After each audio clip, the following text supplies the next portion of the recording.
Jaya Radha Madhava Jaya Kunja Bihari. Bhaktavatar, can you play Mridanga or kartals? Thanks. Radha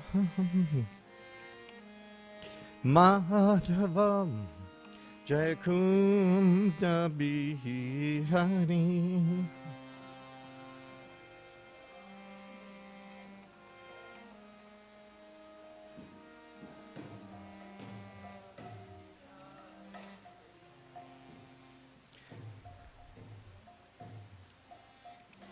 Gopijana Vallabha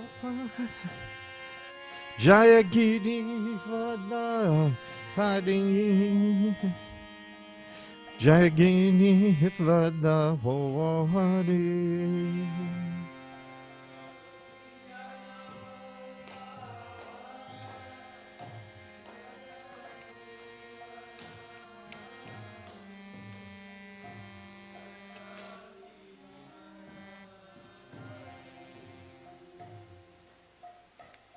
Chakri Prabhu, will you play the cartels? Or are you going to leave?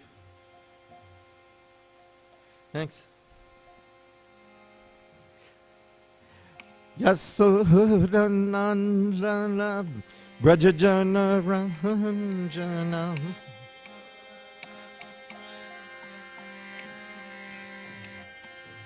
Yasodanandana Brajajana Ranjana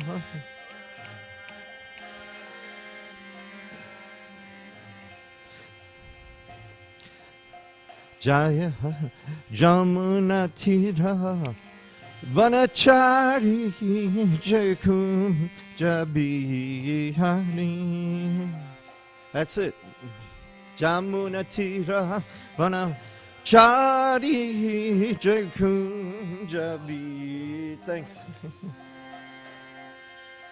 Jamuna Tira Chari Jakum Jabi Hari.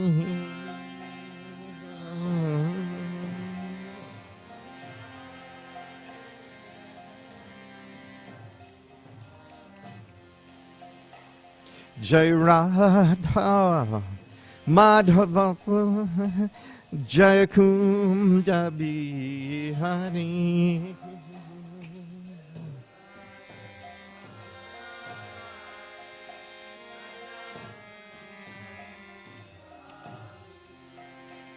Jai Radha Madhava Jai Kum Jabi Hari.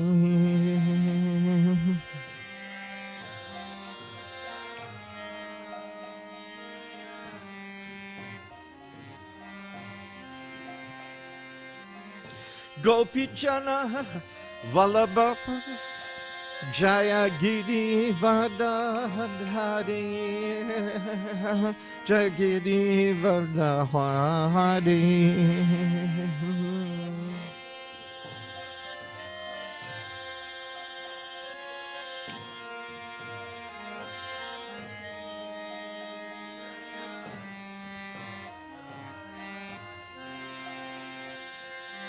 Yasudanandana Brajajana Ranjanam Yasudanandana Brajajana Ranjanam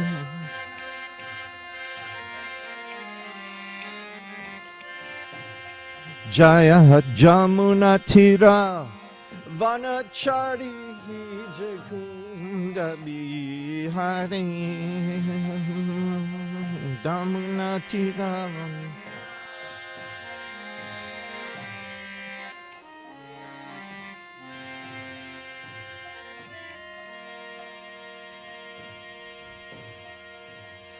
Jamuna Tira Vanachari Jakum Jabi Hari.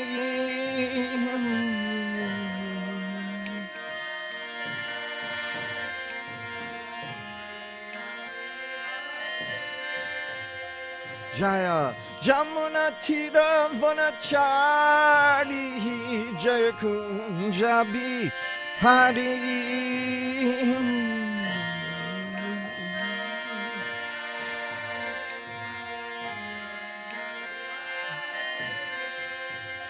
Jaya Radha Madhava Jaya Kunjabi Hari.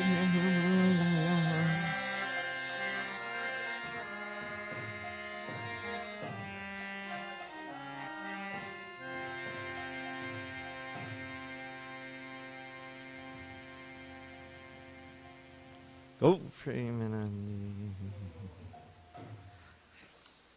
Okay. Thank you for playing. Hare Krishna, Krishna Krishna, Hare Hare. Hare Ram, Ram Ram, Hare Hare.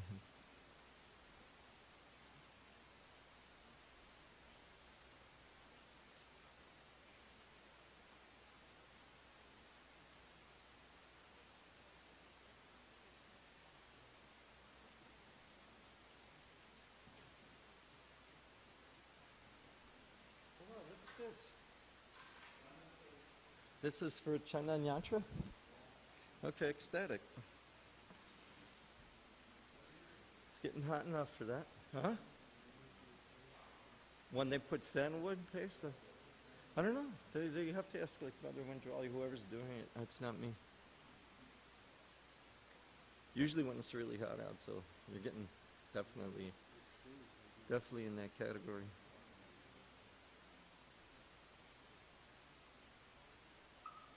Probably Sunday.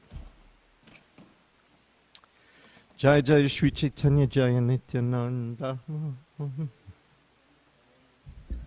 Jai Veda Chandra Jaya Gaura Bhakta Vrinda.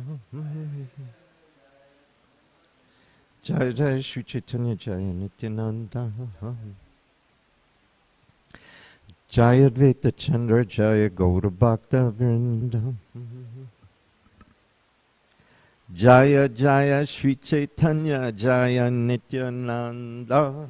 Jaya Jaya Shri Chaitanya Jaya Nityananda. Jaya Advaita Chandra Jaya Gaura Bhakta Vrinda.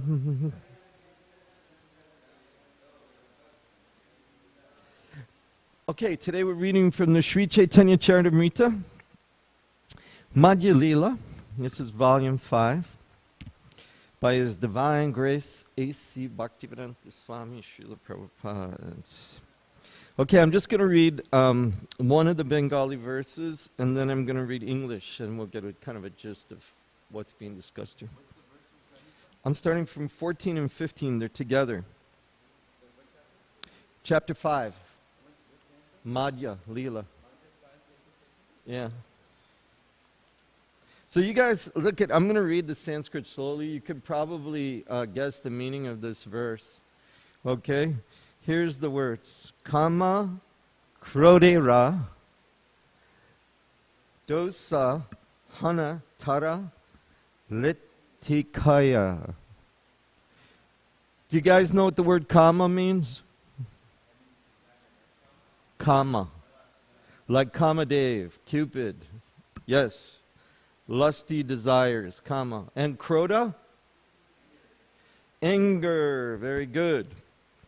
Okay. Brahmate, brahmate. Being repeated. What does that mean when you repeat something over and over again?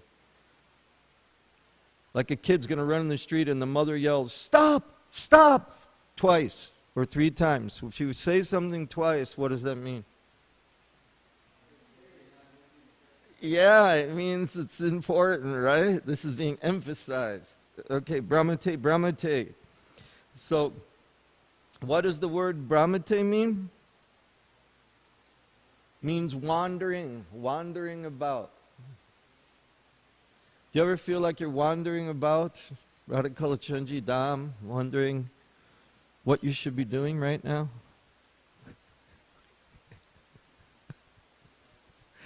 There's a simple answer. It's coming to Srimad Bhagavatam class and grinding sandalwood for Krishna. Okay, next word. How about tanra? Not tantra, tanra.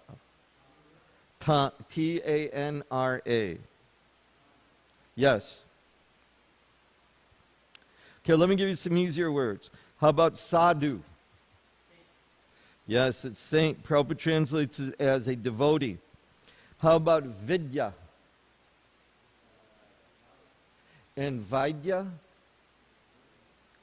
Vidya means knowledge, so what does vaidya mean? Vaidya means one who has knowledge. So vaidya means, here, translated as a physician.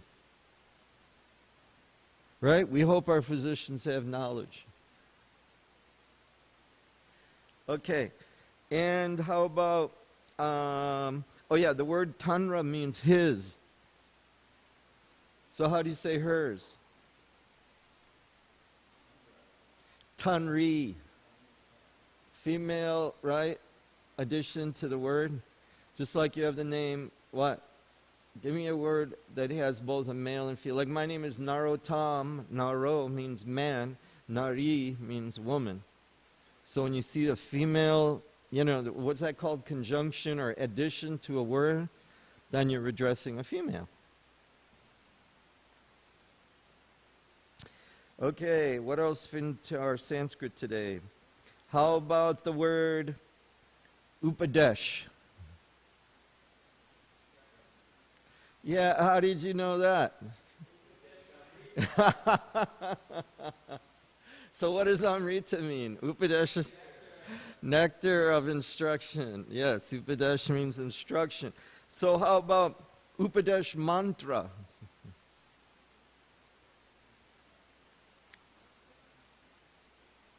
Right? Well, it's used here not as a single word. It's used as two words. So it would be instructions and hymns, or instructions and mantra. Just like japa and Bhagavatam class. Follow it? Okay, what else in our Sanskrit today? How about Krishna? How about if you put the emphasis over the A? Krishna.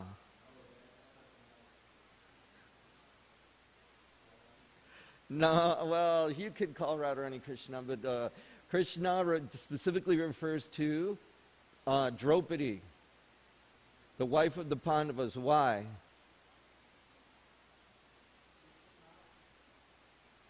Krishna means Krishna, the Supreme Personality of Godhead, and Draupadi is called Krishna. Why is she called Krishna? Because of her devotion to Krishna, but also she had the same color as Krishna. There you go. Now we're getting into the Sanskrit a little bit here, guys. Okay, how about Krishna Bhakti? Yeah, is Bhakti just a feeling? It's devotional service. It's meant to be active, right?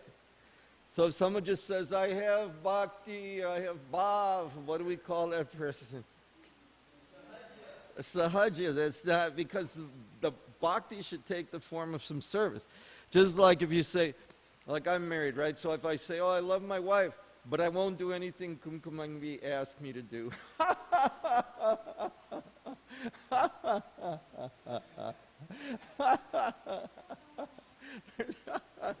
There's no meaning to it, right? So love means there has to be activity. So bhakti means there must be service rendered. Yes? Of what? Sahaja means somebody that only comes here to eat.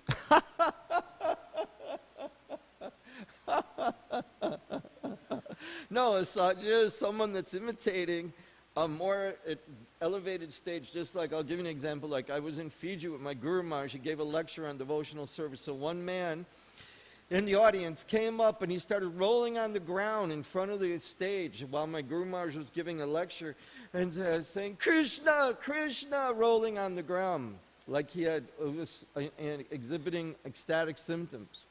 So my Guru Maharaj explained then the meaning of the sahaja, that somebody that imitates. You see this advanced stage of devotion, advanced stage and symptoms of devotional service. So, and then by the end of the class, he was outside this auditorium where we were, and he was smoking a cigarette. So, you know, there's a difference between devotional experience or a spiritual experience and a spiritual hallucination. Just like if you go to Radharani's birthplace in Varshana, right? It's the home of her.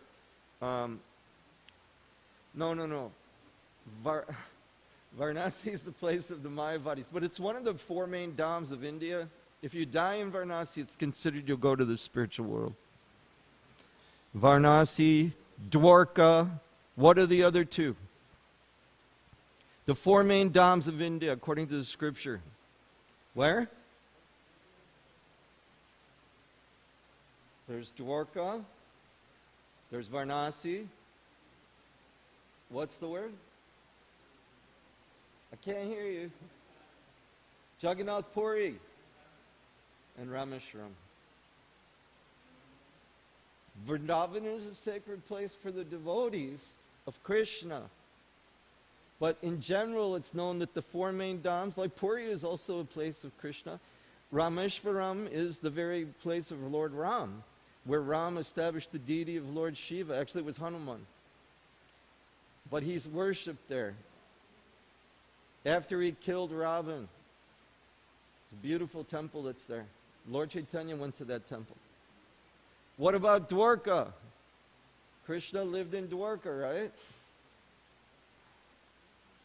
right? Krishna lived in Dwarka. Does that mean Krishna is a Gujarati? The Gujaratis think so. Prabhupada used to say that. Prabhupada used to say to the Gujaratis, the Krishna lived in Dwarka, he's a Gujarati. It's in the Prabhupada letters. You can read it.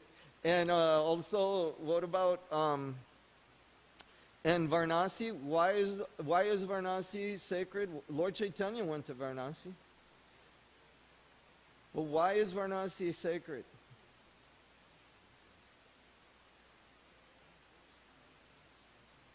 Okay, that's your homework. You have to find out why Varanasi is sacred.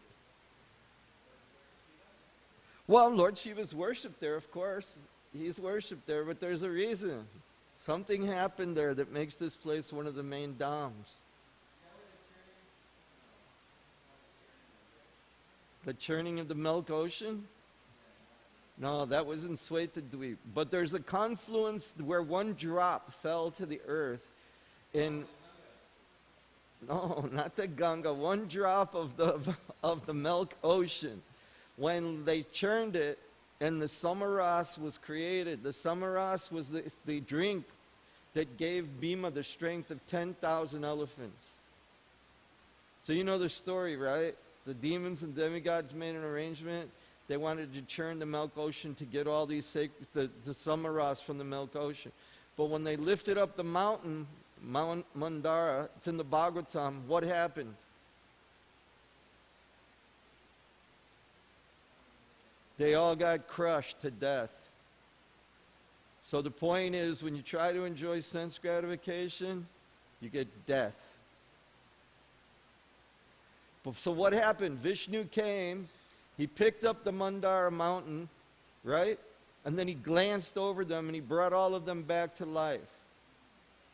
Then Vishnu told them, I'll take the form of a tortoise, one of my incarnations, Korma, and put the mountain on my back because I have the shell and I can't scratch my back as a turtle and my back is itching. So you put the mountain on there, wrapped Vasuki around the mountain, the king of the snakes, and pull the mountain back this way and that way, and I'll hold it up as a pivot so you guys don't have to hold the weight. And this way I'll have my back scratched, and at the same time the ocean will be churned and the samaras will be produced. Not only samaras was produced, the goddess Lakshmi came out of the ocean of milk. And many things came from the ocean of milk. There was an incarnation of the Lord in the form of a horse came out of the ocean of milk. What's that horse's name?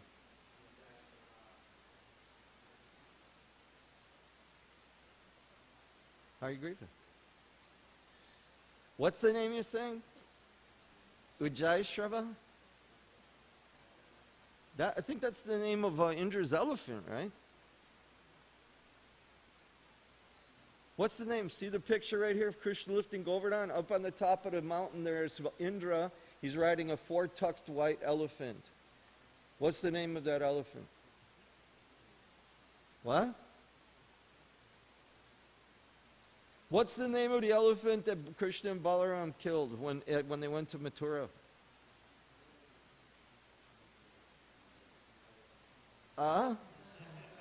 What's the name? Kulapida. Kulavapida. Kulavapida. You know when I'll tell you one story and then I'll finish reading this. When Krishna and Balaram were taken on the chariot of Akura, their uncle, so Akura started to feel, like really bad that I'm their uncle and I'm taking them to get killed. So he started at one point, he started to cry and he started to tell Krishna and Balaram, that Kamsa sent me to bring you to get killed. And the first thing that he's got waiting for you when we get to Mathura is this gigantic elephant that's going to stomp you guys to death. And then Krishna and Balaram looked at each other and they said, Krishna said to Balaram, Kamsa's got an elephant. And they both started laughing really loud like this elephant was going to be able to do anything. They beat it to death and then they pulled the tusks out of its face. And they walked into Mathura with the tusks over their shoulders, still dripping with blood from the elephant and the elephant driver. They pulled its tusks out and they broke its skull open with its own tusks, beating its head to death.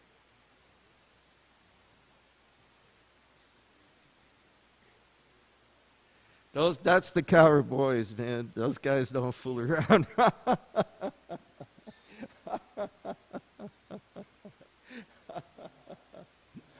Yeah, but they turned to one another and Akurava was crying and then they turned to one another and they said, Kamsa's got an elephant. Oh no. Okay, here's our verse today. In this way, the conditioned soul becomes the servant of lusty desires. And when these are not fulfilled, he becomes the servant of anger and continues to be kicked by the external energy Maya. Okay, who can tell me a verse from Bhagavad Gita that explains the same point? Famous verse, quoted by Prabhupada many, many, many, many times. Huh? No, it's Kama Esha, Krodha Esha, Rajaguna Samadbhava. Right? That's what we're talking about, Kama and Krodha. Kama Esha. Who knows the whole verse? Chapter 2, guys, come on. Snap out of it, man. You got to think. Time to think. We're in class. Right? Krishna says when you try to enjoy sense and gratification and fulfill your lusty desires, you become frustrated. And then after you're frustrated, you get angry. And after you're angry, you become what? You become, no. You become depressed. I'm working so hard and I'm not happy. Oh no, my life is pathetic.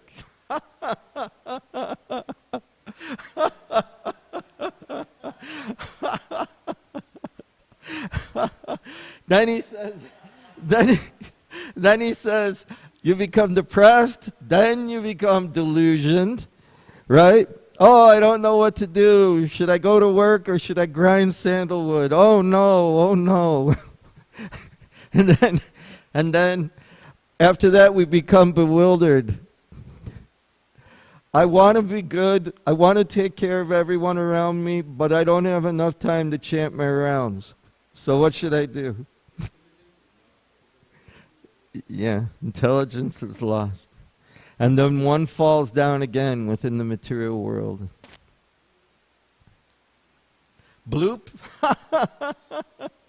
It's not called blooping anymore. We just call it fading away.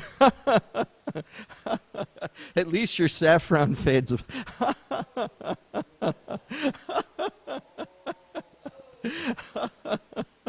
And another brahmachari bites the dust.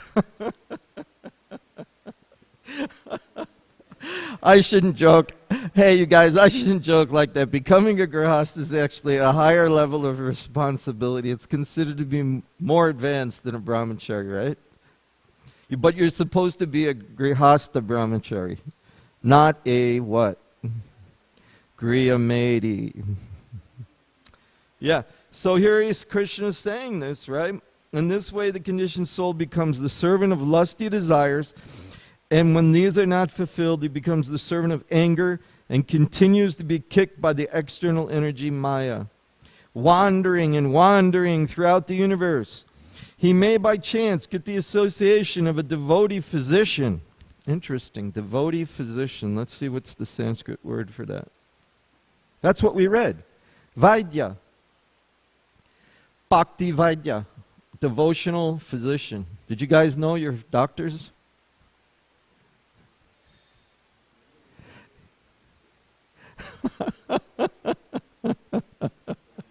Physician, heal thyself. So then he says here, this devotee physician whose instructions and hymns make the witch of the external energy flee. The conditioned soul thus gets into touch with devotional service to Lord Krishna, and in this way he can approach nearer and nearer to the Lord. Beautiful verse. Here's the purport. An explanation of verses 8 through 15 is given by Srila Bhaktivinoda Thakur in his Amrita Pravaha Basa. The Lord... sorry guys, my eyes are failing me now already.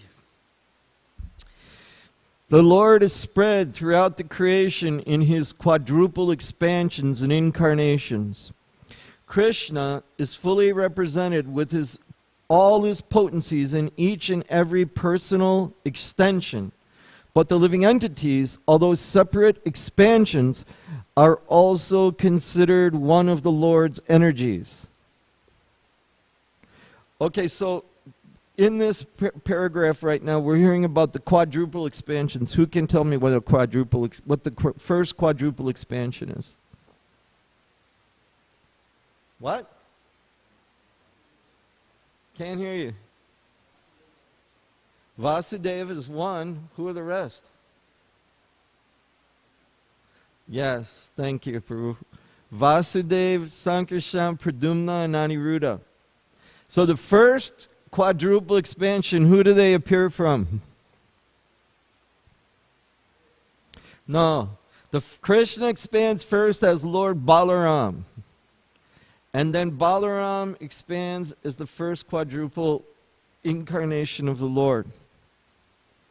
They're called the Mula. Mula, or the root. The Mula quadruple expansion. And then from them, a secondary quadruple expansion comes. And then from them, who comes? The Dallas Cowboys.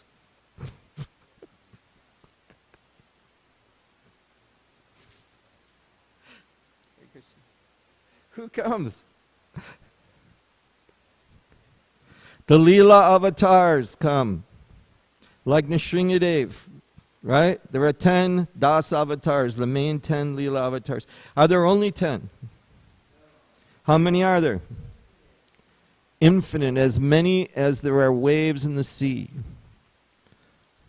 Who is the first of the 10 incarnations that appears, according to Srimad Bhagavatam?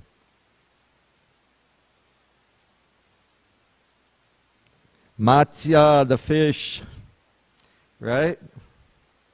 Right? Without Matsya, there couldn't be Noah's Ark. You know, the Christians say that Noah's Ark was actually the Ark of Manu, according to the Vedas. But they changed the name to Noah in their Christian tradition. But they accept that Manu came on the Ark, according to Christian academicians. Maybe not your average guy in the street who's going to waste your time. No, oh, shh, did I say that? I'm so sorry. No, they're not a waste of time. At least they accept God as a person, don't they? Do they accept God as a person? Do Christians accept God as a person? Does anyone have an answer to that? Do Christians accept God as a person? When I was growing up, I was in Catholic school, and the picture that they showed me of God is an old man sitting on a throne with a huge beard, and he has a blank oval for a face.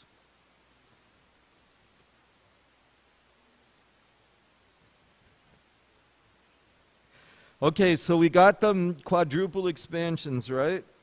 And then they expand into different incarnations. They come as the Lila avatars.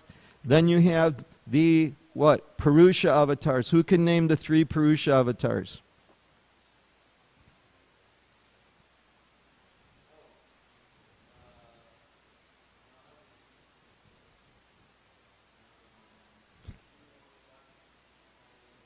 Right?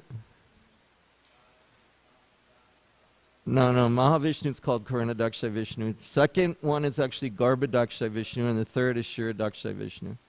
So Mahavishnu is the one that lays down on the causal ocean. He's also called Karunadaksha. Karunadaksha is a name for the causal ocean. It's a body of water that divides the material world from the spiritual world. It's sometimes also referred to as the Vaitarani River. That Ganges comes from that origin. And that's a spiritual ocean. And Mahavishnu, the picture you see of him laying on Sheshnag with Lakshmi massaging his legs, he's lying there on the causal ocean, and from his pores of his skin, universes appear like droplets of sweat appear from our own bodies. Okay? Then he expands himself into each universe as Garbhadaksha Vishnu. From his body, pure water appears. It fills up the bottom of the universe. And then again, Sheshnag creates a bed. Why does the Lord lay on a snake bed? Why wouldn't he want to sleep on a water bed? Or a what? A futon. Why does he sleep on a snake bed?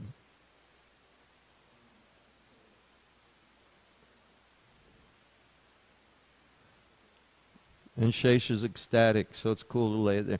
No, because snakes are cool by nature. So the Lord lies down on Sheshnag as his bed because the body of Sheshnag is cool and very comfortable to sleep upon.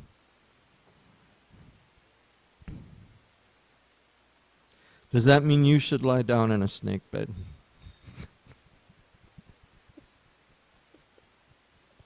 There was one lady in the news about 2 weeks ago. She had one of those huge anaconda, what are they called? The big pythons, right, that wrap around their prey and squeeze them to death.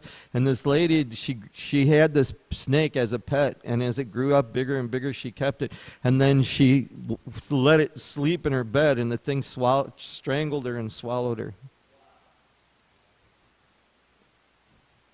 You can Google. It was in the news about 2 weeks ago. I was like, whoa, man. Sleeping with your anaconda. Yeah, see, you cannot imitate the Lord. You can follow his instructions, but you should not imitate him. Don't lie on a snake bed, please. Okay, so we got the Purusha avatars, and then you have the Guna avatars. Who are they? Brahma, Shiva, and Vishnu. And what do they control? Really? I thought Shiva was the one who smokes marijuana. No, we should never joke like that about the demigods. Lord Shiva is the greatest devotee of Vishnu. You know the verse? Shambhu Param Vaishnava.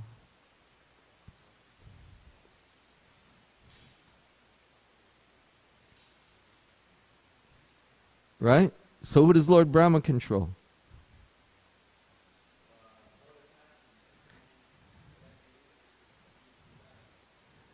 And then Lord Vishnu?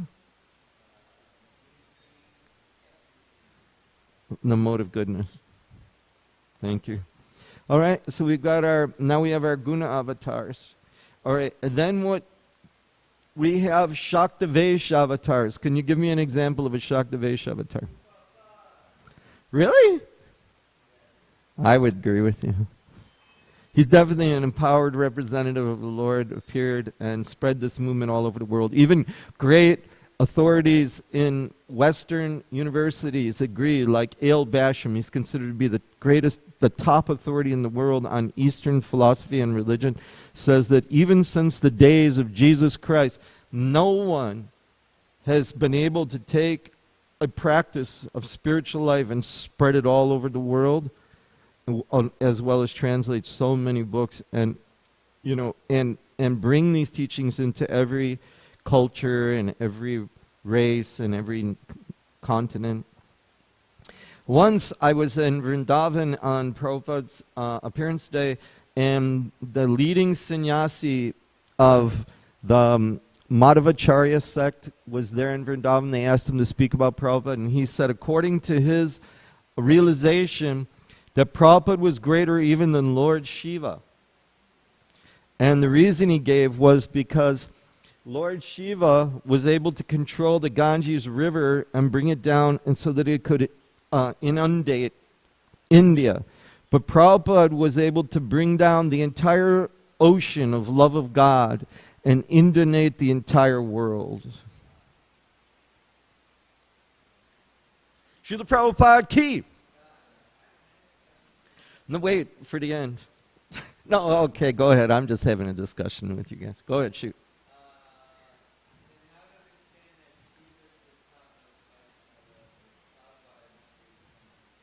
You got to do your homework for that. That's a big discussion. But basically, a devotee can surpass the Lord by the mercy of the Lord, just like Arjuna, right? Arjuna could, what did he do? He surpassed Krishna, right? When he was, they were fighting, and, you know, there's different examples where the Lord, he wants the devotee to be glorified instead of himself. So by the mercy of the Lord, the devotee becomes equal to the Lord or even surpasses the Lord. What's an example of that? Mother Yashoda, right? She can take the Lord and tie him up.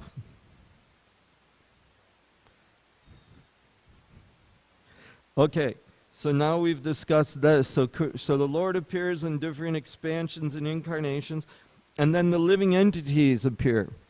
And even though the living entities are expansions of the Lord, they are not as powerful as the Lord, being parts and parcels of the Lord.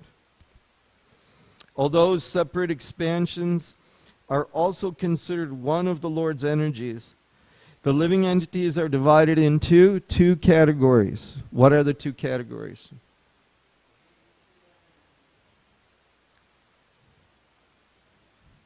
Nitya Siddha and what's the other one? Nitya Bada. Nitya Siddha, eternally liberated. Nitya Bada, eternally bound. Right? I thought you were going to say black and white.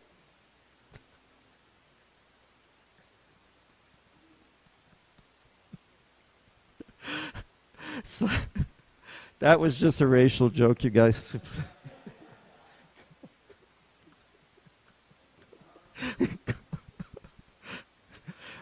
All right, so we got eternally liberated, eternally conditioned. So those who are ever liberated never come in contact with the material energy, the external energy. The ever conditioned souls are always under the clutches of the external energy. So the eternally liberated are always under the shelter of the spiritual energy, and the conditioned souls are always under the control of the material energy. Just like one Indian, older man, he asked Prabhupada, why don't you have a deity of Durga on the altar? with Radha and Krishna. Because Prabhupada was Bengali, right? So they worship Durga there. So there's a big sect, right? The Shaktas. And so they asked, why don't you have the deity of Durga on the altar to Prabhupada? And Prabhupada said, why do you want to worship Durga? She has the trident, and she's inflicting the threefold miseries into your body, into your life. Adhyatmic, Adidevic, and Adibhotic miseries. So why do you want to worship her? She's creating all suffering for you. Better you worship Srimati Radharani. She will give you just love. Srimati Radharani ki!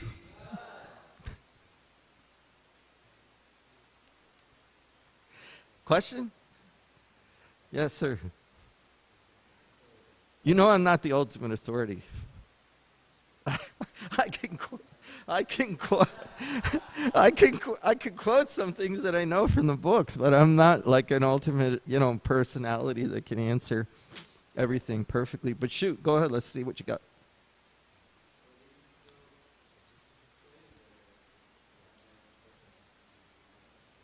Yes, the devotees sometimes worship the demigods. They always offer respect to the demigods. They offer respect to all living beings, even an ant. Like we have that prayer Guru today of Kripa Bindu. So the second verse, right, it's, oh my Lord, please invest me with the power to properly honor all living beings. Only then will I chant the holy name in great ecstasy and will all my offenses cease. So I asked my Guru Maharaj, what does that mean? So what does that mean, you guys? Please invest me with the power to properly honor all living beings. What does it mean to honor all living beings? That means you got to make pizza for everybody. No, I'm just joking. What does it mean? You got to speak louder. I can't hear you. You see them as part and parcel of Krishna, true? But how do you just see them? You may want, like Arjuna, he saw everyone as part and parcel of Krishna and he killed the Kauravas.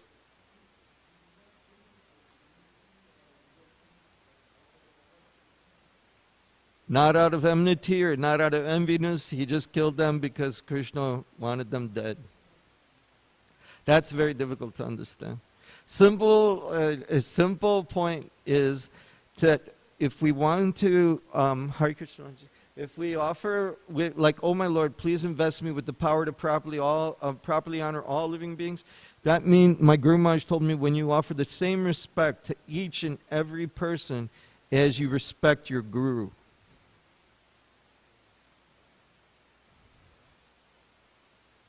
Then you're seeing and you're acting with someone as if they're spiritual.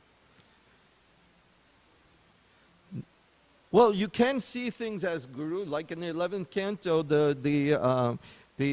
what is it, Avanti Brahman, he sees all living beings and all living creatures as his Guru.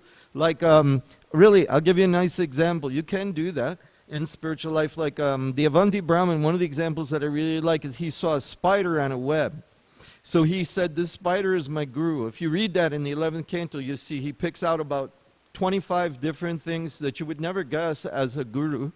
But one of them is a spider. So he said, just like a spider can, with its own potency inside of itself, spin a web, and then the spider can go and dance freely on the web, and if any other insect comes in contact with the web, they become entangled, and then at any given time, the spider can withdraw the web back within itself and leave that place. He said in the same way, the Lord, he can manifest the material creation. He can come here and perform his pastimes without getting entangled in the material energy, like the spider dancing on its own web. And all other living beings that come in contact with the web become entangled, just like all of us, we come in contact with the material energy, we become entangled. And the Lord can withdraw the material energy at any time. So there are examples in the Bhagavatam where you can, with spiritual intelligence, accept all living beings as a Guru. But that's a very elevated point, and that's also developed from the perspective of the devotee. Not necessarily the spider is speaking some Vedic knowledge, but the example can be taken. So the point is that within nature, because nature manifests from the Lord's potencies are within nature. You can see Chaitya Guru, the super soul is there, but you won't hear the super soul speaking. Just like if you come here and you pray to the deities, please Krishna, help me in so many ways, right? But the devotee is actually even more beneficial, the association with the devotee, because the devotee is the one who will come and tell us, come, chant 16 rounds, come, offer your food to Krishna, come, hear the Bhagavatam, this and that. The deity, very difficult to make communication or have a relationship unless one is advanced. But to come to that advanced stage, the simple example is given, just like if we were tied up, if our arms and legs were tied, only somebody who's free could untie us. Even though you might be very rich, even though you might be very intelligent, you have so many degrees, even though you may have a good car, nice house, a visa to go anywhere in the world, whatever, but if your arms and legs are tied, you cannot get free. Only someone who's free can untie you. So in the same way, even though we may even have all of the Bhagavatam and all this, the Bhagavad Gita memorized, but we still may be under the influence of the material energy. So Krishna, Arjuna asked Krishna that, how within the material world are we able to become free from the material energy and realize the Vedic teachings? And Krishna says, Ivam paramparam praptim imam rajoshyo vitu, that through the parampara. So the point is that somebody who's free from the influence of the material energy, they can teach us how to get free. And they can also teach us how to love Krishna. You see, on our own, we may not know. Just like I'm Italian, so I may think, okay, well, I'll cook for Krishna. Let me make, something like a pepperoni pizza for Krishna.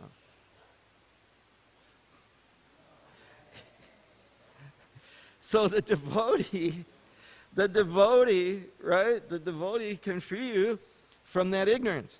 Just like, say, if you're in the material consciousness of just being selfish, right? You want to have the best of everything for yourself. You go out, you work as hard, you make as much money as you can for yourself. You go to the store, you want to buy the best of everything for yourself. You go and you cook, and you bring the things at home, you cook, and you just want to sit down and eat so that you yourself are happy. So if you do that over and over again, your heart becomes hard. But if you just practice devotional service, yes, let me go out, earn as much money as possible so that I can do things for Krishna, like build a beautiful temple, or print Bhagavad Gitas and distribute them, or to help my family and friends to be devotees. Start an ice cream shop with Radhakala Chandri ice cream right here in the back hallway. You say, so you go out and you earn money. It's not that we're telling you, give up your Lexus and drive a motor rickshaw. We're not telling anyone that. We're saying, yeah, buy your Lexus, buy a good car, and then utilize it in Krishna's service.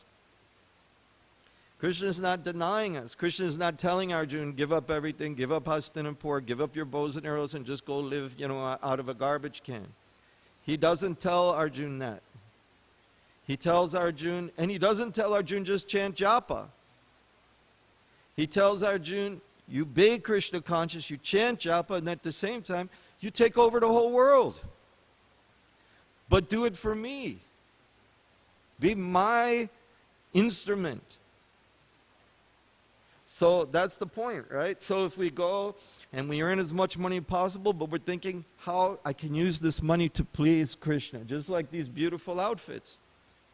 You can buy the outfit. You can pay for flowers. Actually, when you come to think about it, it's such a beautiful idea because Krishna consciousness means to see everything in the world and everything that we have and are able to do as a way to show our love, to extend our love to Krishna.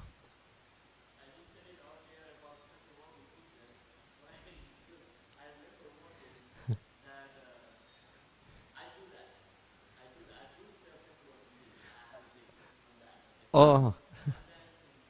Do you have veggie pizza?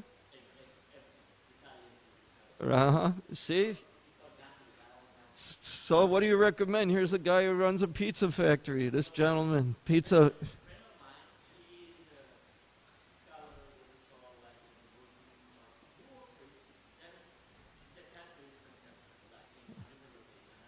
Uh-huh. Uh-huh. Yeah.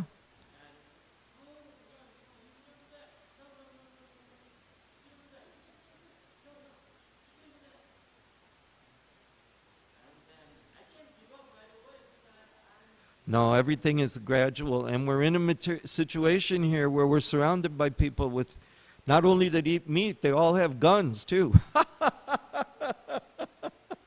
There's probably more guns in this neighborhood than in most armies in the world today. I'm not against guns, by the way.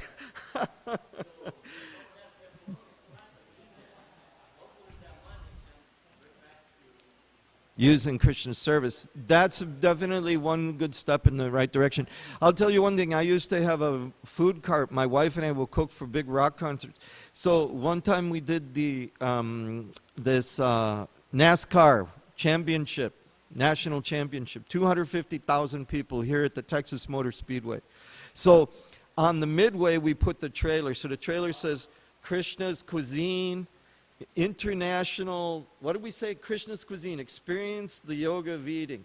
We said international, vegetarian, I don't know what we said, cuisine. We said vegan, vegetarian, gluten-free, right? International.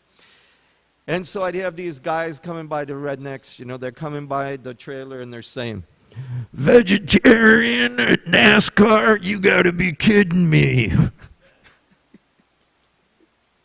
And then I'd have all these women, like all their wives are these rich American women, you know, they're driving the big motorhomes. They all do yoga. And they're telling me, don't worry, honey, I'll be right back and I'll get some real food. So what we did was we put another booth up on the concourse, which is near the seats. So on that booth, I put a big banner that said Hot Rod Hoagies. And I just had our menu, honey barbecue, Bima burgers, and whatever. I didn't say anything about being vegetarian, right? So one of the devotees here, he grew up, he's kind of a redneck chef guy, you know, and I brought him, and he ran that booth for us. And so the guys would come over. Oh, you got barbecue. What's in your barbecue? And then he'd say, oh, it's mixed barbecue, sir. He said, oh, mixed. All right, I'll try it. So by the end of the race, I had all these rednecks lined up, you know, like 100 of them in line. They're all coming over getting these big honey barbecue sandwiches with all this, like, Mother Sweta made this wheat gluten. We marinated it. And my wife made the Asian barbecue sauce. And, you know, covered with, you know, fresh vegetable, like fresh, you know, leaf lettuce and you know, the honey barbecue sauce and the cheese and everything, you know, I mean, it's a really good sandwich. And fries on the side, you know, like, what are they called? Those sweet potato fries. Oh, my God, they are delicious. And then, you know, and they're all lined up. Best barbecue I ever had in my life. Oh, my God. You know? And then I ended up bringing everything from the trailer that said vegetarian on it up there, and we sold out. And then when I was driving Kumkumangi home, she was saying, I defeated the rednecks.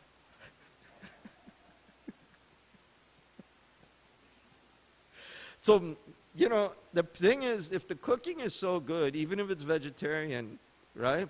People are like vegan, vegetarian, whatever, man. It's so good. Just give me more. So what I would say, like, you know, one of the gurus I know, His Holiness Guru Prashad Maharaj, his brother is this famous lawyer in Houston. Like, if you go to visit his brother, his office is the whole floor of an office building.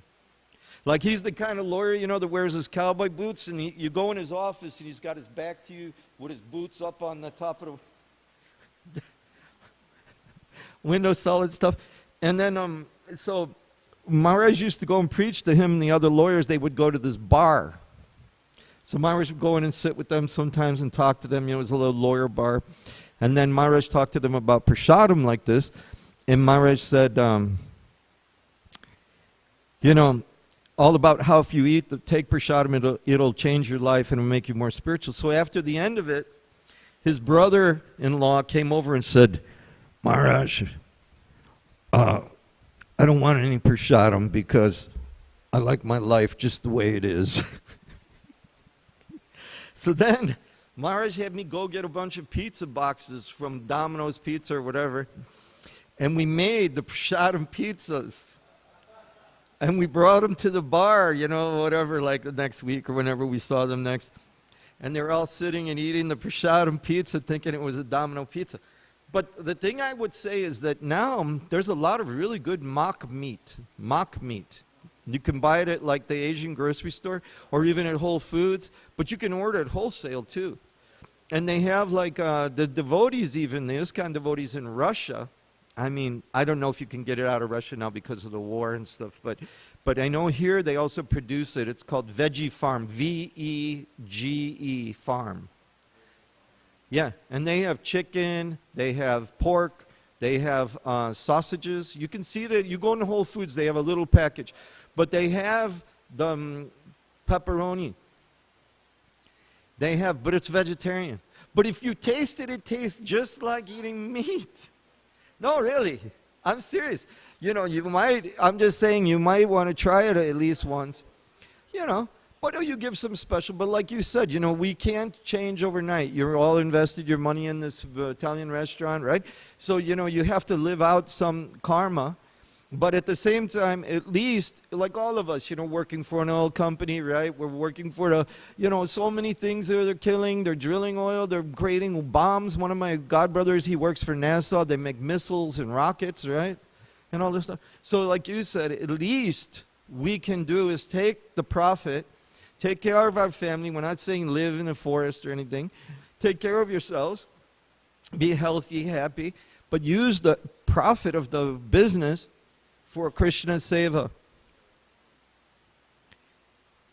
That's the best. And then gradually we try to, what should I say? Devotional service is a series of systematic arrangements. You see, just like these guys are now systematically moving to go take prasadam. Okay, so I'm going to stop here, you guys. Thank you so much. Hare Krishna. Glory to Srila Prabhupada.